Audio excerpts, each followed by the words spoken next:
नमस्कार, TV 20 news में आप सभी दर्शकों का स्वागत है। मैं हूं आपके साथ अशोक वर्मा। कोरोना के बढ़ते ग्राफ को देखते हुए आप अपना ख्याल रखें। अब रुख करते हैं खबरों की तरफ। हथरौड़िया के स्थानीय सौसैया राजकीय चिकित्सालय कोविड L2 अस्पताल बनाया गया है, जिसमें कुल 92 बेड कोरोना मरीज के लिए रखे गए हैं, जिसमें 20 बेड ऑक्सीजन सपोर्ट के एवं शेष सामान्य मरीजों के लिए है। ड्यूटी पर तैनात चिकित्सक डॉक्टर राजन वर्मा ने बताया कि वर्तमान समय में 19 बेड जो ऑक्सीजन सपोर्ट के हैं, इस पर कोविड मरीज मौजूद है। 24 घंटा मरीजों के आने का कार्यक्रम जारी है। विषम परिस्थितियों में भी हम लोग हौसला नहीं छोड़ रहे हैं। हमारे कई चिकित्सक कोरोना पॉजिटिव भी हुए थे। उन्होंने बताया कि कुल 6 डॉक्टर 3 शिफ्ट के लिए, 1 staff nurse, 2 ward boy, 1 shift की ड्यूटी पर लगाए गए हैं। अस्पताल में मैन पावर कम होने के चलते बहुत ही परेशानी हो रही है, क्योंकि मरीज लेकर आने वाला हर तीमारदार अपने स्तर से व्यवस्था चाह रहा है, जो संभव नहीं है कि दिया जा सके, क्योंकि हर समय मरीज आ रहे हैं और परिस्थितियों के हिसाब से उनका एडमिशन किया जा रहा है। आज सुबह 4 बजे कुछ लोग बुढ़नपुर की तरफ से एक मरीज को लेकर आए और ज़बरदस्ती अस्पताल में भर्ती कराने की बात करने लगे। मौके पर तैनात डॉक्टर द्वारा कोरोना जांच कराने की बात और स्थिति गंभीर होने की स्थिति में उनको जिला चिकित्सालय पर रेफर करने की बात बताई गई, तो परिजन आग बबूला हो गए और गेट के बाहर रखी हुई कुर्सियां एवं गमले तोड़ डाले। उन्होंने बताया कि अस्पताल के 1-2 सुरक्षाकर्मी ड्यूटी पर मौजूद रहते हैं, फिर भी अगर पर्याप्त सुरक्षा की व्यवस्था हो जाए तो हम लोगों को काम करने में कोई परेशानी नहीं होगी। उन्होंने लोगों से अस्पताल कर्मचारियों के सहयोग की अपील की, जिससे हर बीमार को अधिक से अधिक सुविधा उपलब्ध कराई जा सके। टीवी 20 न्यूज से बातचीत करते हुए डॉक्टर राजन वर्मा ने क्या कुछ कहा, आपको सुनवाते हैं। किस तरह की अलर्ट तोड़ की इस तरह से? कल रात में कोई मरीज़ था, वो रेफ़र नहीं किया गया था, डायरेक्ट यहीं वो लोग आ गए थे। यहाँ पे जो पॉलिसी है उसके तहत कोविड कंट्रोल रूम से ही डायरेक्ट पेशेंट यहाँ आते हैं। उनको बताया गया कि आप लोग कंट्रोल रूम पे फ़ोन कीजिए, उसके बाद ही कुछ कार्रवाई हो सकती है। उनका एंटीजन टेस्ट भी नहीं हुआ था, तो पहले तो वो कोविड उनका पॉजिटिव होना ज़रूरी है, या उनके पास CT स्कैन हो, कुछ तो हो जिससे हम ये मानें कि कोविड के कारण है प्रॉब्लम। यहाँ सारे पेशेंट कोविड के ही एडमिट किए गए हैं। रेस्पिरेटरी रेट का ज़्यादा होना या ऑक्सीजन की कमी बहुत सारी बीमारियों में होती है, इसीलिए उनको बोला गया एक एंटीजन टेस्ट करवा लीजिए, या फिर आप कंट्रोल रूम से बात करके अलॉट करवा लीजिए। इसीलिए वो शायद वापस यहाँ से गए, फिर बीच में अचानक 45 मिनट 40 मिनट के बाद अचानक से एक भीड़ आई, गेट को तोड़ने की कोशिश की, वहाँ पे गमले को पटका, बाकी अंदर आ गए। अंदर आके इन्होंने कुर्सियाँ तोड़ी, बाकी अंदर ऑक्सीजन सिलेंडर रखे थे उसको इधर उधर फेंक दिया। हम लोग अपना आपस में बच के इधर भागे किसी तरह से, बाकी उसके बाद वो लोग चले गए। कहाँ के लोग थे, कुछ पहचाने थे? पहचान तो नहीं हुई, क्योंकि डायरेक्टली हम लोग मास्क लगा के लोग रखे हुए हैं, तो चेहरा तो किसी का समझ में आता नहीं है। कोयलसा का शायद केस था, वो कोयलसा के ही वो लोग होंगे।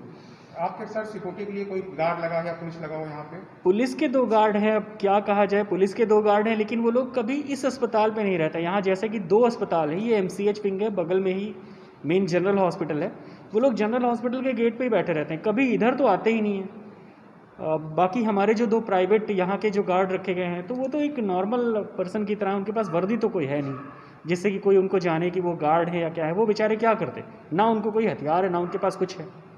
उन्होंने केवल समझाया, समझाने के बाद उन्होंने नहीं माने तो वो भी अपनी जान बचा के भागे, उसमें क्या कर सकता है कोई। कि एटलीस्ट यहाँ पे गार्ड्स की तैनाती कर दी जाए, क्योंकि आगे आने वाले समय में पीक जैसे ही अभी नहीं आई है, केसेस बढ़ेंगे, केस लोड बढ़ेंगे, जनता में रोष बढ़ेगा और बेड उतने ही हैं, रोज़ ज़्यादा होता जाएगा, पेशेंट ज़्यादा होते जाएंगे, तो ये घटनाएं कॉमन हो सकती हैं। और ऊपर से जनता में भी एक अपील मैं ये करूँगा कि कृपया आप लोग भी सब्र बना के रखें। हम लोग लगातार कोशिश कर रहे हैं कि यहाँ पेशेंट की देख रेख करते रहें, तो कृपया हमारा साथ आप लोग भी दें, मास्क लगा के रखें, सोशल डिस्टेंसिंग करते रहें। Thank you.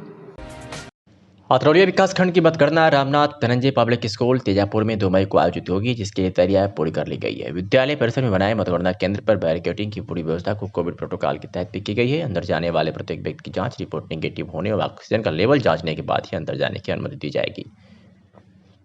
हथरौड़िया विकासखंड में कुल 8 न्याय पंचायत है। कुल 67 ग्राम पंचायत प्रधान पद के लिए, क्षेत्र पंचायत सदस्य पद के लिए 59 पद हैं।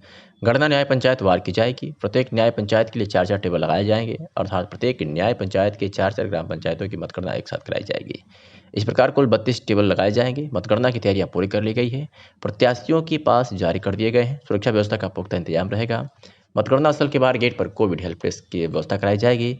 अंदर जाने वाले प्रत्येक व्यक्ति कोविड प्रोटोकॉल के तहत जाँच की जाएगी, तभी उनको प्रवेश मिलेगा। टीवी 20 न्यूज से बात करते हुए क्या कुछ कहा निर्वाचन अधिकारी भवानी शंकर शुक्ला ने, सुनवाते हैं आपको। आयोजित की जाएगी, उसके लिए क्या तैयारियाँ की गई? मतगणना कल जो है की पूरी तैयारियां लगभग हो चुकी हैं और जो एजेंटों के पास वगैरह भी जारी किए जा चुके हैं, बैरिकेडिंग वगैरह, और कोविड से संबंधित सारी व्यवस्था धीरे धीरे अंतिम दौर में चल रही हैं। और मतगणना कल सुबह 8 बजे से प्रारंभ होगी और कार्य समाप्ति तक अनवरत चलती रहेगी। सर, न्याय पंचायत वार जो मतगणना आयोजित की जाएगी उसमें ग्राम पंचायतों का क्रम क्या होगा? न्याय पंचायत वार जो पूर्व से निर्धारित ग्रामों का जो क्रमांक है उसी के हिसाब से जो है टेबलों पर निर्धारण किया गया है और प्रत्येक न्याय पंचायत में 4 टेबलों का निर्धारण किया गया है और प्रत्येक टेबल पर एक ग्राम सभा का पूर्ण सारे मतपेटियां एक ही टेबल पर खोली जाएंगी संबंधित ग्राम सभा की। किसी सर प्रत्याशी का अगर 2 बार पास जारी हो गया है उसके खिलाफ क्या कार्रवाई की जाएगी? यदि किसी प्रत्याशी ने त्रुटिवश या भूलवश किया है तो उसकी जांच की जाएगी और यदि वो वाकई गलत तरीके से पास हासिल किया है कर्मचारियों को गुमराह करके या स्टाफ को गुमराह करके तो उसके खिलाफ काउंटर पर यदि वो पकड़ा जाता है 2 पासों के साथ, उसको तत्काल जो द्वितीय पास जारी करते हैं उसके खिलाफ वैधानिक कार्रवाई की। अम्बेडकर नगर से ये खबर आ रही है जैसे शिक्षक संगठनों ने मतगणना के बहिष्कार का ऐलान किया है। उन्होंने कहा है कि मतदान कराने के कारण प्रदेश में 800 से शिक्षकों की कोरोना संक्रमण से मौत हो चुकी है। हजारों की संख्या में शिक्षक और उनका परिवार बीमार है। बता दें कि अम्बेडकर नगर जनपद के शिक्षक संगठनों ने मतगणना के बहिष्कार का ऐलान किया है। शिक्षक संघ का ऐलान, कोई भी शिक्षक नहीं करेगा मतगणना। संघ ने कहा मतदान कराने के कारण प्रदेश में 800 शिक्षकों की कोरोना संक्रमण से मौत हो चुकी है। हजारों की संख्या में शिक्षक और उनके परिवार बीमार हैं। चुनाव स्थगित करने की मांग को अनदेखा किया गया है जिससे स्थिति भयावह हुई है। माध्यमिक शिक्षक संघ और राष्ट्रीय शैक्षिक महासंघ ने बहिष्कार का ये ऐलान किया है। TV20 न्यूज से बातचीत करते हुए अरुण सिंह, अम्बेडकर नगर जिला अध्यक्ष शिक्षक संघ ने क्या कुछ कहा है, आपको सुनवाते हैं। उत्तर प्रदेश माध्यमिक शिक्षक संघ चेतनारायण गुट के प्रदेश नेतृत्व के आह्वान पर आगामी 2 मई को होने वाली पंचायत चुनाव की मतगणना का पूर्ण रूप से बहिष्कार करने का निर्णय लिया गया है। इसके पूर्व भी संगठन ने माननीय मुख्यमंत्री महोदय व राज्य निर्वाचन आयोग को पत्र लिख करके चुनाव को रोकने की मांग की थी, लेकिन इस पर कोई सकारात्मक निर्णय नहीं लिया गया। कोरोना संक्रमण के बढ़ते प्रभाव को देखते हुए हमारे हजारों शिक्षक अभी भी संक्रमित हैं और हजारों की संख्या में शिक्षकों की हमारी असमय मृत्यु हो चुकी है। शिक्षकों की जीवन सुरक्षा को बनाए रखने के लिए आगामी 2 मई को होने वाली मतगणना का पूर्ण रूप से बहिष्कार करने का संगठन ने निर्णय लिया है। कोरोना को लेकर लापरवाही या इसे हल्के में लेना जानलेवा हो सकता है। यह सबक यूपी के बरेली में नवाबगंज विधानसभा सीट से बीजेपी विधायक रहे केसर सिंह गंगवार की मौत के मामले से लिया जा सकता है। केसर सिंह की कोरोना संक्रमण की वजह से 28 अप्रैल को मौत हो गई। उनकी मौत के बाद एक न्यूज चैनल का वीडियो सामने आया है। वीडियो उस वक्त का है जब केसर सिंह विधानसभा पहुंचे थे। रिपोर्टर ने विधायक से पूछा कि कोरोना काल है और आपने मास्क भी नहीं लगा रखा है। जवाब में विधायक ने कहा था कि मास्क, अब कोविड खत्म हो गया है, अब कोविड कहाँ रखा है। ऐसा कहकर वे मोबाइल पर बात करते हुए आगे निकल गए। 24 घंटे नहीं मिला था ICU। केसर सिंह गंगवार की हालत अचानक बिगड़ने पर 10 अप्रैल को उन्हें बरेली के राममूर्ति मेडिकल कॉलेज में भर्ती किया गया था, जहां उनकी कोरोना रिपोर्ट पॉजिटिव आई थी। परिजन का आरोप है कि केसर सिंह को 24 घंटे तक एक ICU बेड नहीं मिल पाया, इसलिए उन्हें नोएडा के यथार्थ अस्पताल में भर्ती कराया गया। वहां इलाज के दौरान 2 दिन पहले केसर सिंह ने दम तोड़ दिया। अब इस वायरल वीडियो में पत्रकार और केसर सिंह विधायक के बीच हुई बात को आपको सुनवाते हैं। आपने मास्क नहीं लगाया हुआ, इस समय कोविड का प्रोटोकॉल है। मास्क का कोविड खत्म हो गया, अब कहाँ रखा है कोविड यार, अब कहाँ रखा है कोविड। सुन सकते हैं आप किस तरीके से विधायक हैं और कह रहे हैं कि कोविड खत्म हो चुका है। ये जरूरी नहीं समझ रहे कि सदन में आने से पहले मास्क लगाया जाए। लगातार इसको लेकर के विधानसभा की तरफ से पुलिस ने लड़की को लेकर भाग जाने वाले एक अभियुक्त को गिरफ्तार किया है और लड़की को बरामद भी कर लिया है। साथ ही बिलरियागंज पुलिस ने भी 2 अभियुक्तों को गिरफ्तार करने में सफलता हासिल की है। बता दें कि पुलिस अधीक्षक आजमगढ़ सुधीर कुमार सिंह के कुशल निर्देशन व अपर पुलिस अधीक्षक ग्रामीण जनपद आजमगढ़ व क्षेत्राधिकारी सगड़ी जनपद आजमगढ़ के कुशल नेतृत्व में थानाध्यक्ष धर्मेंद्र कुमार सिंह, थाना बिलरियागंज जनपद आजमगढ़ द्वारा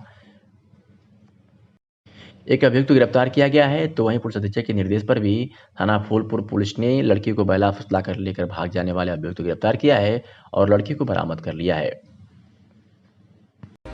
त्रिपुरा के वेस्ट अगरतला डीएम व कलेक्टर शैलेश कुमार यादव के एक मैरिज हॉल में कोरोना की पाबंदियों के बीच शादी रुकवाने के मामले में नया मोड़ आ गया है। सोशल मीडिया पर वीडियो वायरल होने के बाद हालांकि डीएम ने अपने दुर्व्यवहार के लिए माफी मांग ली है, लेकिन विवाद अब बढ़ता जा रहा है। अब इस मामले में दुल्हन के परिवार वालों ने एफआईआर दर्ज करा दी है। वहीं दूसरी ओर डीएम की ओर से भी दुल्हन पक्ष के खिलाफ एफआईआर की गई है। दुल्हन के भाई सुब्रजीत देव ने फेसबुक पोस्ट के जरिए घटना की विस्तार से जानकारी दी। सुब्रजीत ने लिखा कि 27 अप्रैल 2021 को बहुत मानसिक आघात, शारीरिक थकान और पारिवारिक चर्चाओं के बाद आखिरकार हमने पश्चिम अगरतला में रात करीब 9:30 बजे एक प्राथमिकी दर्ज करने का फैसला किया। हमने एफआईआर दर्ज कराई। इसके बाद हमसे एक दिन बाद रसीद लेने का वादा किया गया। जैसे ही रात के 10 बजे कर्फ्यू का समय निकट आ रहा था, इसलिए हमने पुलिस स्टेशन से यह सोचकर छोड़ दिया कि दूसरे दिन एफआईआर की कॉपी ले लेंगे।